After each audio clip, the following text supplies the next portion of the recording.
Hello class 12 students. जैसा कि आपको पता है कि इस बार हमारे मल्टीपल चॉइस क्वेश्चन भी आने वाले हैं एग्जाम में। 20 मल्टीपल चॉइस क्वेश्चन आएंगे, तो उसके लिए मैं यहाँ पे मैट्रिक्स के आज क्वेश्चन करवाने वाला हूँ गुरुकुल की बुक से।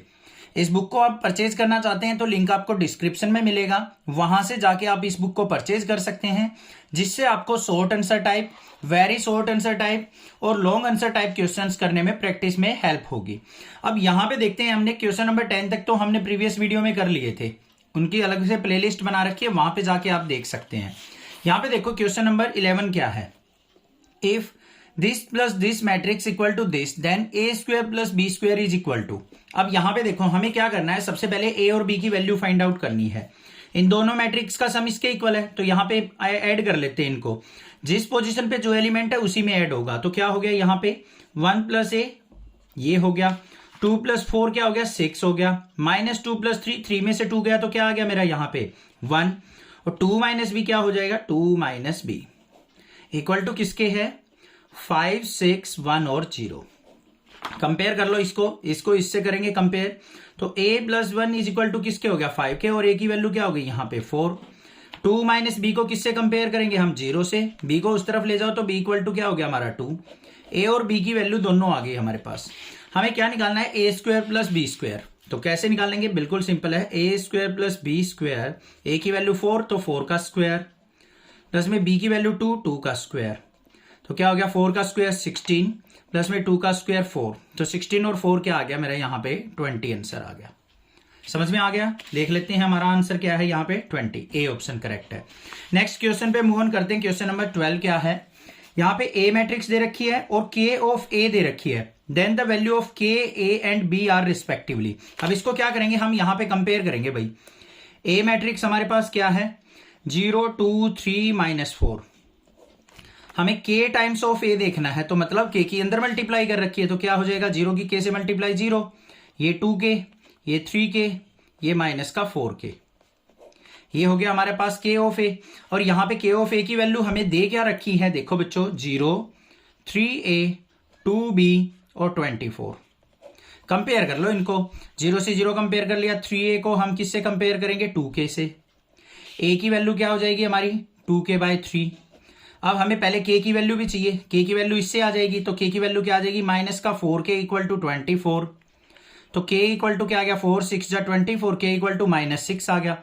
यहां पुट कर लो a इक्वल टू 2 मल्टीप्लाई -6/3, 3 2 जा 6, -2 की 2 से मल्टीप्लाई -4, तो a की वैल्यू हमारी -4 आ रही है और k की वैल्यू -6 आ गई, b की वैल्यू क्या आ जाएगी -9। उसके लिए हम इसको कंपेयर करेंगे 2b इक्वल टू 3k, तो 2b इक्वल टू k की वैल्यू 3 मल्टीप्लाई -6, 2 से कट किया 2 3 जा 6, -3 3 जा क्या आ गया b equal to -9।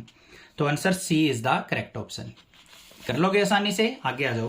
Question number 13 क्या दे रखा है हमें, if a equal to 1/π sine inverse x by tan inverse x/π sine inverse x/π cot inverse πx, और b मैट्रिक्स ये दे रखी है, दोनों का डिफरेंस बताना है, इसमें से इसको सब्ट्रैक्ट कर लो, तो यहाँ पे हाफ ऑफ i आ गया, बस ये फॉर्मूला बन जाएगा साइन इनवर्स πx माइनस में minus minus plus cos inverse πx, तो किसके इक्वल हो जाएगा ये half of A identity matrix. ठीक है भाई, ये देखो यहाँ पे करके भी दिखा रखा है। आगे देखते हैं क्वेश्चन नंबर 14 इसका। क्वेश्चन नंबर 14 के अंदर क्या है, if A and B are two matrices of order 3 into m and 3 into n respectively and m equal to n, मतलब यहां पे m और n का सेम ऑर्डर दे रखा है, तो 5a माइनस 2b का ऑर्डर क्या होगा। देखो भाई इसको किस तरीके से क्वेश्चन करेंगे हम। यहां पे हमें क्या दे रखा है, a मैट्रिक्स इसका ऑर्डर है 3 मल्टीप्लाई m, मतलब 3 रोज और m कॉलम्स। b मैट्रिक्स जो है उसका ऑर्डर क्या है 3 मल्टीप्लाई n है, और m इक्वल टू n दे रखा है कि m और n की वैल्यू क्या है सेम है, तो हमें क्या बताना है 5a माइनस 2b इसका ऑर्डर क्या होगा। अब इसका ऑर्डर क्या होगा बच्चों, ध्यान से देखो, हम कोई भी दो मैट्रिक्स का डिफरेंस लेते हैं ना, तो वो तभी पॉसिबल है जब दोनों का ऑर्डर क्या हो हमारा सेम हो। तो यहां पे क्या होगा, जो बी मैट्रिक्स है उसका ऑर्डर ए का भी वही होना चाहिए, तभी हम इनका डिफरेंस ले सकते हैं। बी का क्या है 3 into n, तो इसका भी क्या होगा 3 into n होगा। तो आंसर क्या हो गया हमारा डी ऑप्शन हो गया, तो 3 into n ही होना चाहिए हमारा। क्लियर हो गया भाई, जो इनका डिफरेंस आएगा वो 3 into n का आएगा। आगे देखते हैं, the matrix this is a, ये कैसी मैट्रिक्स है, यहां पे देखो सिमेट्रिक मैट्रिक्स है। कैसे है सिमेट्रिक मैट्रिक्स, हमें क्या कर लेना है, सिमेट्रिक और स्क्यू सिमेट्रिक के लिए इसका ट्रांसपोज निकाल लो बच्चों। अगर हमारे पास कोई भी मैट्रिक्स दे रखी है, ए मैट्रिक्स, ये हो गई, कोई भी एलिमेंट है, कुछ भी हो सकते हैं, हमें कोई दिक्कत नहीं उस चीज से। अगर हम इसका ट्रांसपोज लेते हैं, ट्रांसपोज का मतलब ए डैश लेते हैं, मतलब ए डैश इक्वल टू ए आ जाए हमारा, ट्रांसपोज करने के बाद भी सेम मैट्रिक्स आ जाए तो वो कैसी हो जाएगी, सिमेट्रिक। कैसी होगी, सिमेट्रिक। अगर A dash equal to minus of A आ जाए तो ये क्या हो जाएगी हमारी, स्क्यू सिमेट्रिक। कैसी हो जाएगी, स्क्यू सिमेट्रिक। ये कंडीशन आपको ध्यान रखनी है, बस इसी कंडीशन से हम सिमेट्रिक और स्क्यू सिमेट्रिक को चेक कर सकते हैं। नेक्स्ट क्वेश्चन नंबर 16 देख लो क्या है। A equal to a of i j m cross n is a square matrix if. यहां पे क्या है, कोई भी मैट्रिक्स के एलिमेंट है एम क्रॉस एन, कब होगी स्क्वायर मैट्रिक्स, जब रो और कॉलम क्या होती हैं, सेम होती हैं। जैसे 2x2 की हो, 3x3 की हो, 4x4 की हो, तो उस टाइम पे रो और कॉलम हमारी इक्वल होनी चाहिए, तभी हम किसी मैट्रिक्स को क्या कह सकते हैं, स्क्वायर मैट्रिक्स कह सकते हैं। बात आ गई समझ में, ये हो गया हमारा 16। नेक्स्ट मूव ऑन करते हैं क्वेश्चन नंबर 17 पे। क्वेश्चन नंबर 17 के अंदर क्या है हमारे पास, a इक्वल टू क्या दे रखा है, 5x y और 0, और a is a symmetric matrix दे रखा है। a जो है सिमेट्रिक है। सिमेट्रिक का मतलब क्या है कि भाई रो को कॉलम, कॉलम को रो में अगर मैं बदलूंगा तो a ट्रांसपोज हमारा a के इक्वल होना चाहिए। तो हमें x और y को बताना है क्या है। तो देखो बच्चों, a transpose equal to a कब होगा, रो की कॉलम, कॉलम की रो बनाओ, a डैश निकालो, क्या होगा 5x और y 0। 5 और 0 तो उसी पोजीशन पे रहे, x और y जो है आपस में चेंज हो गए, और ये दोनों क्या होने चाहिए, हमेशा इक्वल होने चाहिए। x इक्वल टू वाई होगा तभी हमारा a dash equal to a आएगा। करके देख लेना, x और y की वैल्यू सेम वैल्यू पुट करने के बाद ट्रांसपोज इक्वल आएगा, तो तब हमारा सिमेट्रिक कंडीशन होगी। तो यहां पे कंडीशन क्या होगी, x इक्वल टू वाई होना चाहिए। आ गया क्वेश्चन नंबर 17 भी।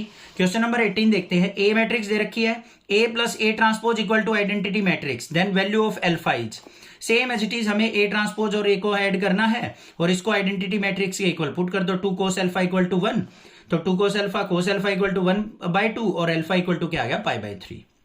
आगे आ जाओ।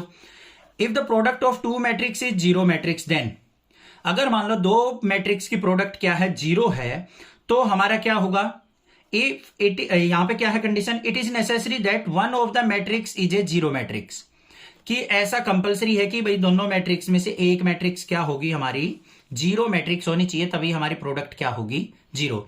या फिर एक की रो दूसरी की कॉलम भी हमारी जीरो है, तब भी हमारा क्या आ सकता है, रिजल्ट जीरो मैट्रिक्स आ सकता है। आगे देखते हैं क्वेश्चन नंबर 20 क्या है।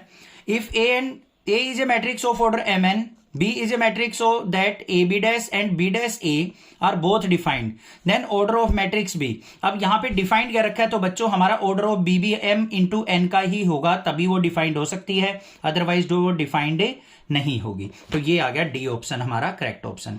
तो इसी तरीके से बहुत सारे क्वेश्चन दे रखे हैं यहाँ पे प्रैक्टिस के लिए, आप इस बुक को परचेज कर सकते हैं। शॉर्ट आंसर टाइप भी है, वेरी शॉर्ट आंसर टाइप भी है, लॉन्ग आंसर टाइप भी है, तो बहुत अच्छी बुक है और इंपॉर्टेंट क्वेश्चन यहाँ पे दिए गए हैं। तो इस बुक को जरूर परचेज करें, ज्यादा से ज्यादा चैनल को शेयर करें, ताकि आपको और भी वीडियो मल्टीपल चॉइस क्वेश्चन की या वैसे आपको मिलती रहे। Thank you students for watching next classes video.